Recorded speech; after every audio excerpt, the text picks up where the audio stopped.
यो दोलखा जिल्लाको बिगु गाउँपालिकामा अवस्थित बिगु गुम्बा हो, जो सदरमुकाम चरीकोटबाट 13 कोस उत्तरमा अवस्थित बिगु गाउँपालिका वार्ड नम्बर 8 मा पर्छ। माथितिर अग्लो पहाड छिनछिनमै बदलिरहने मौसमले गुम्बा पुग्ने जो कोहीलाई लोभ्याउँछ। छिनमै लाग्ने घाम र पलमै पर्ने पानीले गुम्बा पुग्ने आगन्तुकलाई स्नान गराउँछ।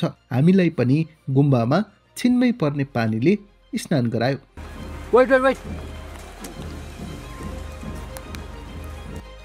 काठमाडौँको धुलो धुवाँले दिगदार भएका हामी आनन्दित हुँदै दिल खोलेर रमायौँ।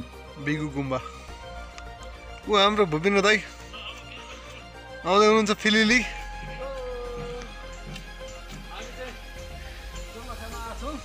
दाई बिगु गुम्बा कस्तो लाग्यो? एकदम दामी, राम्रो लाग्यो है। दामी दामी घुम्नको लागि एकदम राम्रो रहेछ ठाउँ। मौसम कस्तो रहेछ दाई यहाँ घुम्न? पनि राम्रो, अहिले भर्खर घाम लागिरहेको थियो, अहिले भर्खर पानी परिहाल्यो फेरि होइन। यहाँ देख्न सक्नुहुन्छ हामी यहाँ सुटिङको लागि आएको। अब हामी यो काम सिद्ध्यायो। बिगु गुम्बाको चारैतर्फबाट म तपाईँलाई मजाले देखाइरहेको छु।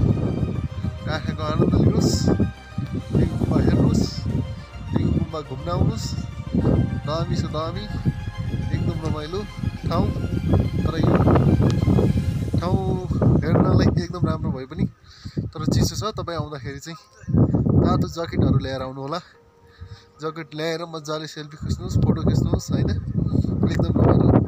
तर यो तपाईँ दोलखाको सिंहमाटी बजारबाट बाइकमा तपाईँ लगभग 2 घन्टाको यात्रामा सक्नुहुन्छ। बिगु गुम्बा एकदम दामी छ। बिगु गुम्बा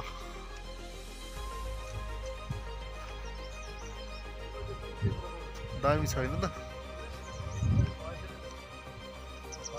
कति बेला घाम, कति बेला पानी, यस्तै हो।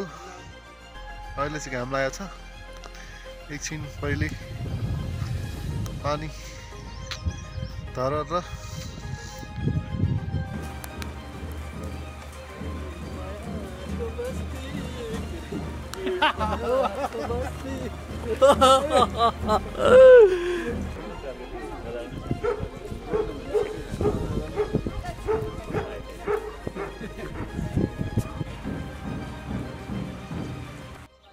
गाइस, म तपाईँलाई बिगु गुम्बाको पछाडिबाट देखाउँदैछु।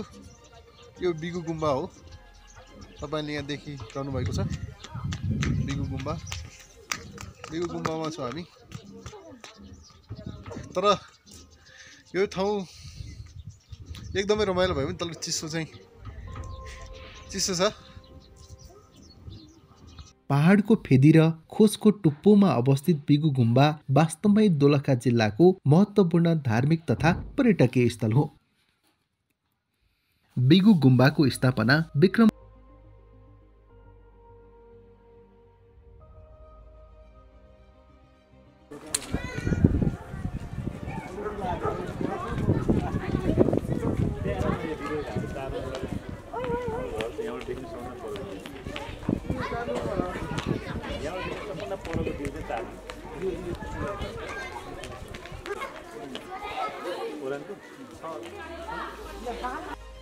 समथल स्थानमा रहेको गुम्बामा हाल आनी महिला भिक्षुहरू रहेका छन्, जसले गुम्बामा नियमित रूपमा पाठ पूजा गर्ने, पढ्ने र नयाँ भिक्षुहरूलाई पढाउने कार्य गरिरहेकी छन्।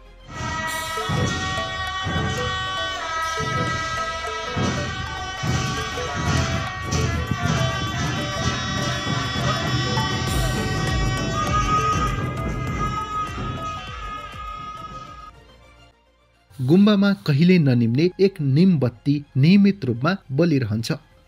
गुम्बामा दशैंको सप्तमीदेखि एकादशीसम्म बत्ती बाल्ने परम्परा छ। हिन्दू धर्मावलम्बीहरूले दशैंमा काटमार गरी बलि चढाउने परम्परा भएकाले सो परम्पराबाट काटमारमा परि मर्ने हाँस, कुकुरा, बोका, राँगा आदिको नाममा गुम्बामा बत्ती बालिएको हो भन्ने किम्वदन्ती छ। यी खिस्स दाँत देखाउँदै हिस्स हाँस्ने व्यक्ति हुन् दोलखाका युवा पत्रकार अविरल बस्नेत, जसको निम्तामा हामी काठमाडौँबाट सहकर्मी भूपेन्द्र निरौला र म बेगु गुम्बा पुगेका थियौं। तपाई पनि शहरको धुलो धुवाले अक्क दिक्क पक्कै हुनुभएको छ होला। यदि हुनुभएको छ भने दोलखाको बेगु गुम्बा पुगेर फ्रेस हुन सक्नुहुन्छ।